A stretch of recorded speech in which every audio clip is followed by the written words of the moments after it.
Buntut keluhan pelanggan atas lonjakan tagihan PLN di masa PSBB lalu, Kementerian Koordinator Bidang Kemaritiman dan Investasi berjanji tak segan-segan memberikan peringatan keras kepada PT PLN. Kementerian Koordinator Bidang Kemaritiman dan Investasi akan melakukan investigasi atas meledaknya tagihan listrik pelanggan PLN.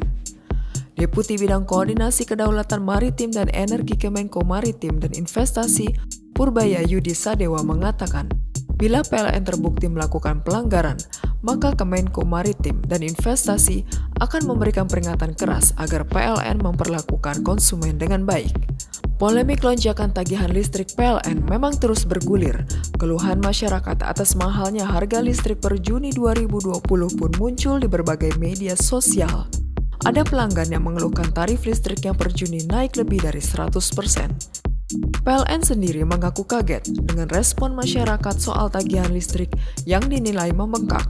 Menurut General Manager PLN UID Jakarta, Dodi B. Pangaribuan dalam siaran persnya, PLN tidak menaikkan tarif listrik sejak 2017 dan juga tidak menerapkan subsidi silang. Lonjakan tagihan listrik yang dialami sejumlah pelanggan PLN semata-mata karena adanya selisih tagihan rekening di bulan-bulan sebelumnya. PLN menggunakan sistem penghitungan rata-rata 3 bulan terakhir untuk tagihan rekening listrik. Menurut PLN, kemungkinan masa work from home membuat konsumsi listrik rumah meningkat. Sementara Direktur Niaga dan Manajemen Pelanggan PLN, Bob Saril menjelaskan, lonjakan listrik yang melebihi 20% pada 3 bulan itu akan ditagihkan di bulan Juni sebesar 40% dari selisih lonjakan. Sisanya dibagi rata 3 bulan pada tagihan berikutnya. Skema perhitungan ini dilakukan karena pembatasan sosial berskala besar dan kebijakan work from home, sehingga petugas catat meter PLN tidak bisa mengunjungi pelanggan untuk melakukan pencatatan meter secara langsung. Ada banyak pihak yang menganggap lonjakan tagihan listrik oleh PLN ini di luar kewajaran, di antaranya anggota Komisi 7 DPR RI dan Ombudsman.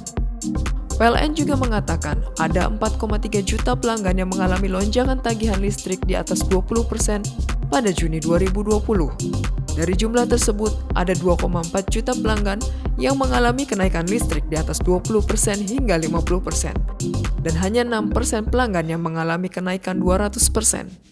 Para pelanggan yang penasaran dan ingin memeriksa sendiri riwayat pemakaian listriknya bisa mengunduh aplikasi PLN Mobile. Selain itu, pengecekan juga dapat dilakukan lewat situs www.pln.co.id dan kontak center PLN 123. Kalau masih tidak puas, Kemenko Maritim dan Investasi juga menerima pengaduan dari masyarakat untuk masalah lonjakan tagihan listrik. Pengaduan dapat dikirimkan melalui alamat email pengaduanenergi@maritim.go.id. Setelah pengaduan-pengaduan diterima, menurut Purbaya Yudi dalam video conference Selasa 9 Juni, Kemenko Maritim dan Investasi akan membentuk tim untuk melakukan investigasi.